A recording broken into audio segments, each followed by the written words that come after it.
பாதி காட்டு வெட்டியாச்சு.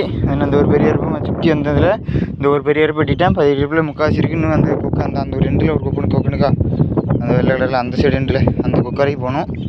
போகிறது பார்த்திங்கன்னா அந்த இடத்துல பார்த்திங்கன்னா இது என்ன கட்டுறோம்னா எறும்பு, சரியான எறும்பு. பார்த்திங்கன்னா காலெல்லாம் அப்புது, நமக்கு ஒன்றும் செய்ய முடியல. நல்லா காலெல்லாம் வச்சு கட்டி நொறுக்கிடுது. எவ்வளோ குறுன்னு இருக்குது பாருங்க. எனக்கு ஆல்ரெடி நமக்கு வெயிலில் நிற்குது, இதில் வேறு எறும்பு வேறு இருக்குது நிறைய வரப்பில்.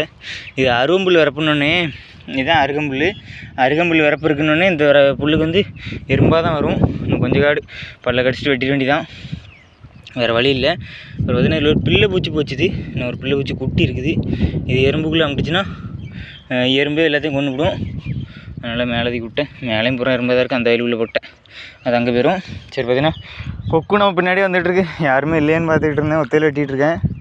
சுற்றி மதிய நேரம்னு எந்த வெளிலையுமே ஆள் கிடையாது, அப்படியே வெறிச்சோடி கிடக்குது. சரி நம்ம கூட யாருமே இல்லைன்னு பார்த்தோம்னா கொக்குள் நம்ம பின்னாடியே வந்துகிட்ருக்கு.